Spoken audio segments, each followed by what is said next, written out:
Hello everyone, this is Beauty Kumari and you are watching your IS।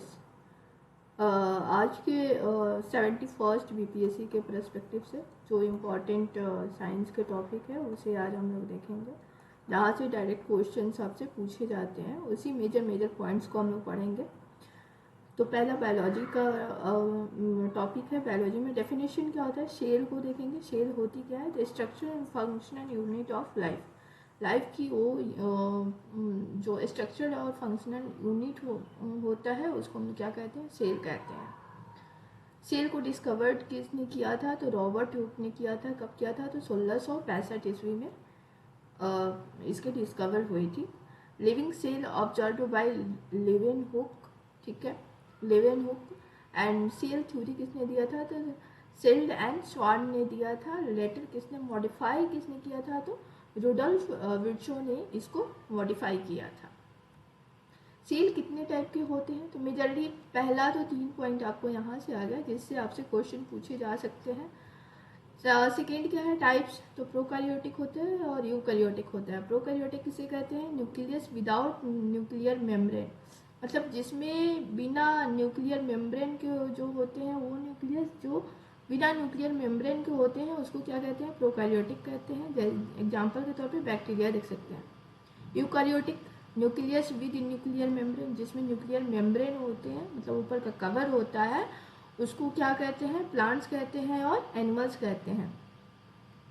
Cell ऑर्गेनिंग हम लोग देखेंगे तो इसमें कौन कौन से आते हैं, तो माइटोकॉन्ड्रिया आ जाता है, क्लोरोप्लास्ट आ जाता है, गोल्गी बॉडी आ जाता है, राइबोसोम आ जाता है, लाइसोसोम आ जाता है, एंडोप्लाज्मिक रेटिकुलम आ जाता है और क्या आ जाता है, न्यूक्लियस आ जाता है। तो माइटोकॉन्ड्रिया का मेनली काम क्या होता है, तो ये पावर हाउस ऑफ सेल होता है और ये एटीपी मतलब ऊर्जा प्रोडक्शन, एनर्जी प्रोडक्शन हाउस, इसको मतलब पावर हाउस ऑफ सेल मतलब एनर्जी, इसमें एनर्जी स्टोर करके रखता है।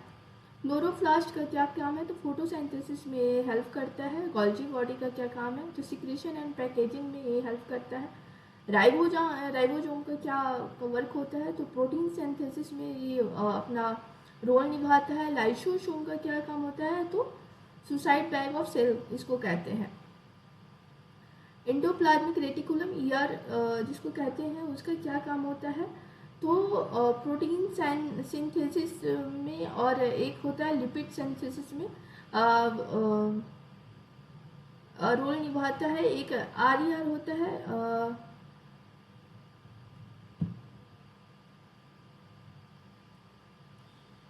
और नेक्स्ट क्या है, तो न्यूक्लियस है। न्यूक्लियस में क्या क्या पाया जाता है, तो content DNA, genes, genetic control, मतलब इसमें डीएनए पाया जाता है, जीन्स होते हैं और इसके अंडर में क्या, जेनेटिक कंट्रोल न्यूक्लियस के द्वारा ही की जाती है।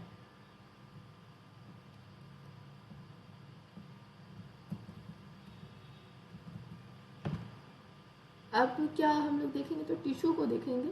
तो टिश्यू होता क्या है, डेफिनेशन पहले देखें। Group of similar cell performing a specific function, जो सेल का कुछ सिमिलर सेल का जो ग्रुप होता है वो स्पेसिफिक फंक्शन अपने दिखा कर, उनका स्पेसिफिक फंक्शन होता है, उसे क्या कहते हैं, तो टिश्यू कहते हैं। प्लांट टिश्यू, अब टिश्यू 2 टाइप के होते हैं। एक कौन सा होता है, तो प्लांट टिश्यू होता है और दूसरा क्या होता है, तो एनिमल टिश्यू होता है। तो प्लांट टिश्यू में क्या होता है, एक परमानेंट टिश्यू होता है, दूसरा क्या होता है, मेरिस्मेटिक टिश्यू होता है और तीसरा क्या होता है, कंडक्टिव टिश्यू होता है। तो प्लांट टिश्यू में कौन कौन सा आता है, तो आपसे मेनली यही क्वेश्चन पूछता है कि कौन सा किस टाइप के टिश्यू में आते हैं। तो पैरेन्काइमा, कॉलेनकाइमा और एस्केलेरेनकाइमा आता है। और मेरिस्मेटिक टिश्यू में कौन सा आता है, तो एपिकल आता है, इंटरकैलरी आता है और लैटरल आता है। और कंडक्टिंग टिश्यू में कौन कौन से शामिल है, तो जाइलम है और फ्लोएम है। जाइलम का क्या काम होता है, वाटर ट्रांसपोर्ट, और फ्लोएम का क्या काम होता है, तो फूड ट्रांसपोर्ट में। एनिमल टिश्यू की बात करें तो इसमें क्या होता है, एपिथेलिया टिश्यू होता है, नर्वस टिश्यू होता है, मस्कुलर टिश्यू होता है और कनेक्टिव टिश्यू होता है। तो एपिथेलिया टिश्यू का क्या काम होता है, प्रोटेक्टिव कवरिंग का ये काम करता है, जिससे वेदर से आपको वेदर से फिर हीट से हो गया, कोल्ड से हो गया, ये सब से क्या करता है, तो आपको प्रोटेक्ट करता है। नर्वस टिश्यू क्या होता है, ट्रांसमिशन ऑफ इम्पल्स, मतलब कि आपके माइंड को क्या इंफॉर्मेशन भेजना है उसका काम कौन करता है, तो नर्वस टिश्यू। मस्कुलर टिश्यू यानी मूवमेंट में हेल्प करता है, और कनेक्टिव टिश्यू जो कि बोन्स, कार्टिलेज, ब्लड, लिम्फ और एडिपोज इसमें शामिल होते हैं। नेक्स्ट हमारा आ जाता है स्केलेटल सिस्टम। अब स्केलेटल सिस्टम का फंक्शन क्या होता है पहले ये देख लो। प्रोवाइड्स ए शेप प्रोवाइड करते हैं, सपोर्ट देते हैं, मूवमेंट देते हैं, प्रोटेक्ट इंटरनल ऑर्गन्स को प्रोटेक्ट करते हैं, ब्लड सेल का फॉर्मेशन करते हैं जिसको बोन मैरो बोलते हैं। ह्यूमन स्केलेटल में एडल्ट में कितने बोन्स होते हैं, तो 306 बोन्स होते हैं। अगर हम इसका डिवीजन करें तो 2 टाइप्स में होता है, एक एक्जियल स्केलेटल और दूसरा क्या होता है, अपेंडिकुलर स्केलेटल होता है। एक्जियल में क्या होता है, स्कूल होता है, वर्टिब्रल कॉलम होता है, रिज केज होता है। और स्कूल वर्टिब्रेज कॉलम कितने में कितने बोन्स होते हैं, 33 होते हैं, और रिब केज में कितने होते हैं, तो 12 पेयर्स ऑफ रिब्स होते हैं। और अपेंडिकुलर स्केलेटल्स की बात करें तो बोन्स ऑफ लिम्स होता है, जो लिम्स में जो बोन्स पाए जाते हैं वो इसमें पाए जाते हैं। शोल्डर एंड पेल्विक गिर्डर इसमें शामिल है।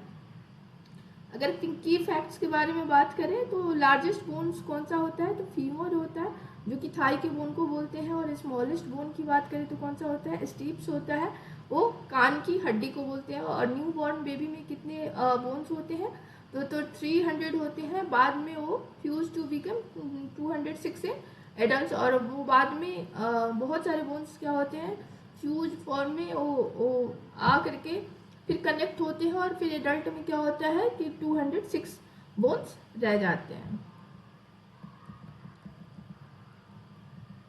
अब हम लोग देखते हैं सर्कुलेटरी सिस्टम। इसका फंक्शन क्या होता है, तो transport of oxygen, nutrients, hormones, removal of CO2 and waste. तो human transport of oxygen, nutrients, hormones, removal of CO2 and waste, मतलब oxygen, nutrient, hormones, CO2 and waste के रिमूवल एंड ट्रांसपोर्टेशन का काम कौन करता है, तो सर्कुलेटरी सिस्टम के तहत की जाती है। ह्यूमन हार्ट्स को देखें तो muscular organ size of a fist located in the thoracic cavity.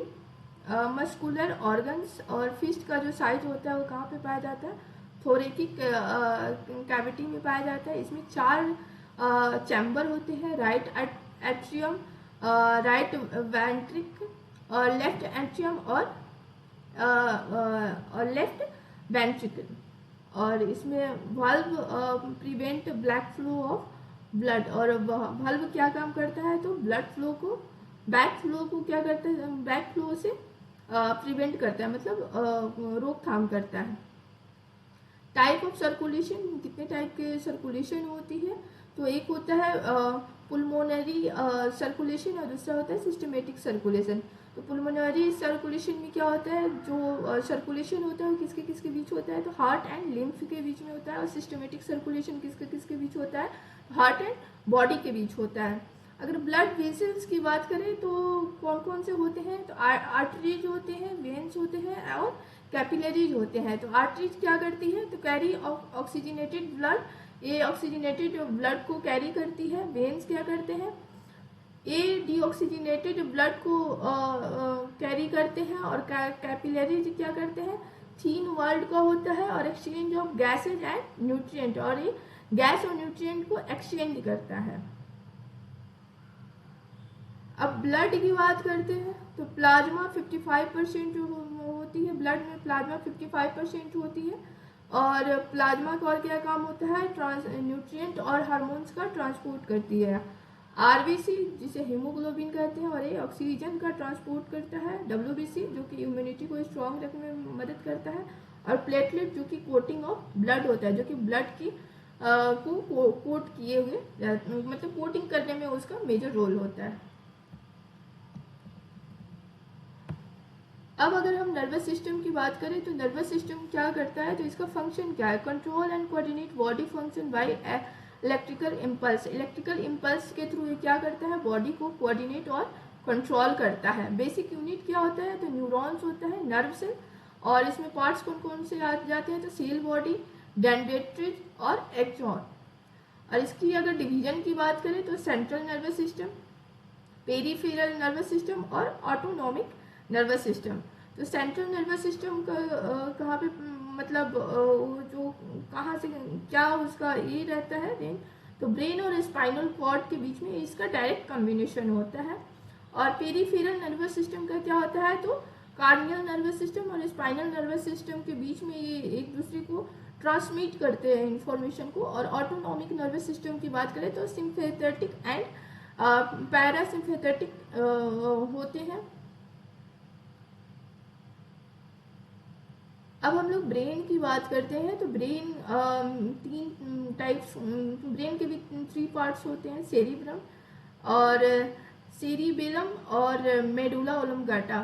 ठीक है, तो यहाँ सेरिब्रम का क्या फंक्शन होता है, तो इंटेलिजेंस, मेमोरी और थिंकिंग में इसका मेजर रोल होता है। सेरिबेलम में क्या होता है, बैलेंस और पोस्चर का मतलब अगर कोई इंसान टेढ़ा बैठता है तो उसके माइंड में अगर कभी रिफ्लेक्ट होता है कि अरे हम टेढ़ा बैठे हुए हैं, तो उसको कौन सा मतलब ब्रेन उसको इन्फॉर्म करता है, तो सेरिबेलम उसको करता है। मेडुला ओब्लांगाटा का क्या फंक्शन है, तो इन्वॉल्यूंटरी एक्शन में जैसे ब्रीदिंग में और हार्ट बीट में वो इन्फॉर्म करता है इंसान। नेक्स्ट हमारा आ जाता है plant physiology definition, study of vital processes in plant. Plant में जो वाइटल प्रोसेस, प्लांट के वाइटल प्रोसेस की स्टडी करते हैं उसको हम लोग प्लांट फिजियोलॉजी में रखते हैं। मेजर प्रोसेस क्या है, तो फर्स्ट है photosynthesis, food preparation using sunlight, and second क्या है रेस्पिरेशन। रेस्पिरेशन में क्या होता है कि break down of glucose to release energy, glucose break down होता है और एनर्जी में वो कन्वर्ट हो जाता है। Transportation, loss of water as vapour through stomata, और translocation, transport of blood through phloem. अब एब्जॉर्प्शन की बात आ जाती है, तो root absorbs water and minerals by root hairs. अब हम लोग फोटोसिंथेसिस की बात करते हैं, तो process by which green plant synthesise food glucose using sunlight, CO2 and water. Photosynthesis में किसकी किसकी जरूरत होती है, सनलाइट का यूज करते हुए, CO2 के प्रेजेंस में, वाटर के साथ कोई भी प्लांट अपना फोटोसिंथेसिस का प्रोसेस करता है, ग्रीन प्लांट। इसमें क्या होता है 6CO2 और H2O, सनलाइट का प्रेजेंस और क्लोरोफिल के होते हुए क्या बनाता है C6H12 और O6 प्लस 6O2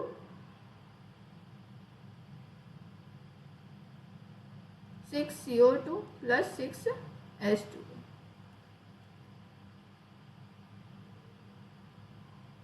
नेक्स्ट क्या है इसका साइट, मतलब क्लोरोप्लास्ट में क्लोरोफिल पाया जाता है। स्टेप्स क्या होते हैं, light reaction occurs in ग्राना, produce ATP and NADHP and release O2। Dark reaction में क्या होता है, कैल्विन साइकिल इसको बोलते हैं, याद रखोगे, ये भी कभी कभी क्वेश्चंस पूछ देते हैं। अकर्स इन स्ट्रोमा में पाए जाते हैं, यूज ये ATP का ये भी यूज करता है, साथ में NADPH to fix CO2 into glucose. Factor affecting photosynthesis, तो light intensity, CO2 concentration, temperature, water availability and chlorophyll. अगर इम्पोर्टेंस की बात करें तो basis of food chain, release oxygen, maintain ecological balance. So आज की सीरीज में बायोलॉजी का आज हम लोगों ने 7 टॉपिक्स को कवर किया है, जहाँ से आई एम श्योर 2 से 3 क्वेश्चंस आपके आ जाएंगे। हमारे वेबसाइट पे आप विजिट कर सकते हैं, साथ ही साथ आप व्हाट्सएप ग्रुप को ज्वाइन कर सकते हैं,